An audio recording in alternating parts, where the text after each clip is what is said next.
don't be fooled by the propaganda that Comstar puts out, Commander. The Shadow Hawk is a terribly designed battle mech. Thankfully, while it's flawed, there are a few special tactics we can employ to make up for its awful loadout. The mech also has a few characteristics that oddly enough make it one of the better options for modification if we're looking for a mobile workhorse. Let's go over the Shadow Hawk stats in BattleTech Classic and use it as a shining example of what not to do when designing a mech. After that, I'll show you an experimental refit that'll turn this ugly duckling into a beautiful swan. Production year? 2550, Star League era. Name, Shadow Hawk, SHD-2H. Weight, 55 tons. Faction, all inner sphere. Role, Skirmisher.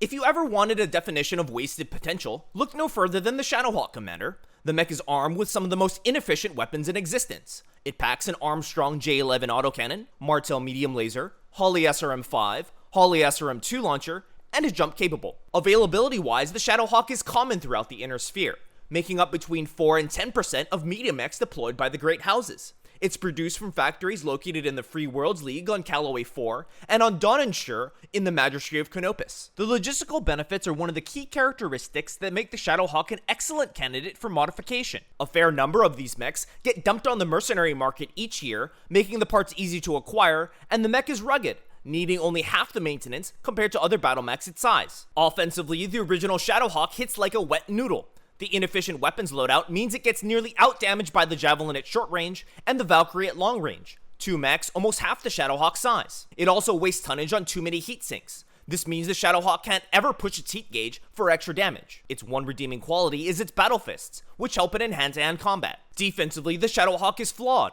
While it shares the high armor of the well-respected Wolverine and Griffin, each of its torsos is packed with a ton of ammunition. The locations are decently padded from crits, but the placement of the ammunition means the Shadow Hawk will always be at risk of a through armor critical hit and risks exploding in later stages of the battle as its armor gets stripped away. Mobility-wise, the Shadow Hawk is good, but a bit awkward. Its 583 movement means it's too slow to keep up with premium 585 cavalry mechs. This means it must group with non-jump capable 580 mechs or slower heavy raiders that move at 464. In lance compositions, the Shadow Hawk's cheap battle value allows the unit to take other mechs it wouldn't normally be able to.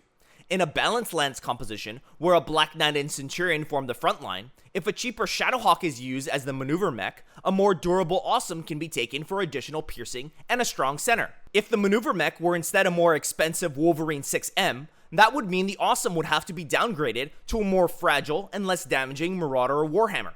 This second lance composition is fine, but is more reliant on the Wolverine to maneuver into the right spot to generate value. In larger battles, the Shadow Hawk's speed means it can also be a part of close-ranged, all-in lances like the one shown here. Of the variants available to us, Commander, the best option is the Kuritan 2K, which uses a PPC and an LRM-5. This changes the Shadow Hawk's playstyle to more in line with the Griffin. The design is still flawed, with less damage and too many heat sinks, but may be the right choice if we're looking for something that can be piloted a bit safer than the original. Under no circumstances would I recommend taking the paper-thin armor of the Davian 2D variant, no matter how much those Commonwealth merchants try to sell us one. While I have yet to analyze all the medium mechs available to us, Commander, I'm going to give the Shadow Hawk a C as an initial grade to us mercenaries. While I'm tempted to declare it as a failure for its horrible design flaws, the mech is still usable if piloted aggressively, and there are actually even worse medium mechs out there. The mech techs and I have come up with a refit that I think will fix the design issues though, but first let's go over how to pilot the original design if we do decide to take it into battle as is. The Shadow Hawk's greatest assets are its cheap cost and battle fists. Combined with its good speed and armor, means the Shadow Hawk is best employed as a mech that grabs objectives, or as a shock troop. Because of its lackluster firepower, pilots do not need to have good aim, but should be skilled at maneuvering and well trained in hand-to-hand combat. They should view their mech's primary weapon not as their guns, but as their fists. As mechs are entering the battlefield, the Shadow Hawk should activate early in the initiative. Its speed will allow it to reposition fairly easily, so by bringing it on early, a commander can hide the intention of how their lance intends to fight. Bringing it on the center of the battlefield will allow for the greatest flexibility, while deploying on the flanks may act as a distraction and pull enemy mechs out of position. If it's just being used as a mech to complete objectives, the Shadow Hawk should consider ejecting its center torso SRM-2 ammunition and possibly its LRM-5 ammunition before running to the objective.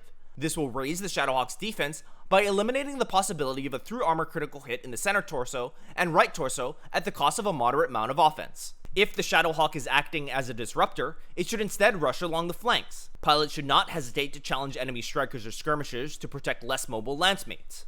If the Shadow Hawk goes unchallenged, it can run to the enemy backline to try to force snipers and missile boats out of position. As the battle opens at long range, the Shadow Hawk's damage is very limited. It should close the distance as fast as possible while firing their LRM and AC-5 along the way. Once range closes to medium range and shorter, the Shadow Hawk should generally try to get into hand-to-hand combat and fire as many weapons as possible. Heat management is non-existent, as it's impossible for the Shadow Hawk to heat up without an engine crit or an environmental hazard. How the Shadow Hawk attacks will vary depending on its target, range, and initiative. Let's go over each scenario so pilots can react properly to every situation. If its side wins the initiative and it's up against a medium, heavy, or assault, the Shadow Hawk should charge if it can move 4 hexes or more and has at least a 50% chance of hitting. This will trigger a pilot check if the attack lands, potentially knocking the enemy mech over and making its attacks in the following round inaccurate. If it cannot charge, or its charge has a low percentage of connecting, Shadow Hawk pilots should instead move into melee range, fire all their weapons except for the arm-mounted medium laser, and then punch with both fists. Against lights, the Shadow Hawk should kick instead of punch. This will do 11 damage to the leg location, which has a good chance of crippling the enemy light mech in a single move. If its side loses the initiative, the Shadow Hawk should instead try to move within 6 hexes of the rear or side of its opponent before alpha striking. This will ideally set itself up for a charge or melee attack on the following turn and draw the opponent's fire. Drawing fire this way should be considered a good thing, as damage becomes spread across the lance at the armor level instead of a single mech getting drilled down to structure. The Shadow Hawk is well armored, so is likely to survive a few rounds of this. If its armor gets low, the pilot should consider dropping back, ejecting its ammunition, and then trying to finish the fight with its battle fists, or disengaging. By the way, Commander, if you'd like to add me to your mercenary company's advisory staff, all you have to do is click the subscribe and bell icon on the video below. Now let's go over to the mech bay, and I'll show you a simple refit that makes this mech much more suitable for us mercenaries. We're designating this experimental Shadow Hawk SHD Slime X1 and naming it Talon. This change is intended to turn the Shadow Hawk into an aggressive utility mech that can take on any mission. We're completely redoing the weapons loadout by swapping the AC-5 for a large laser and 3 machine guns, the LRM-5 and SRM-2 for 2 SRM-4s, and removing the medium laser. The tonnage savings were used to add another heatsink, a ton of armor, and 2 additional jump jets. Replacing all the weapons is a bit pricey, at 290,000 C-bills, or about 6% of the Shadow Hawk's total cost. It's a 12-day, Class C, facility refit, meaning we can get it done at any transport bay, field workshop, or mobile field base. The refit makes the Talon an all-rounder cavalry mech. It fights aggressively in the same way as the original, but is better protected and has a respectable damage output. It can now also handle infantry with the addition of 3 machine guns. Yeah,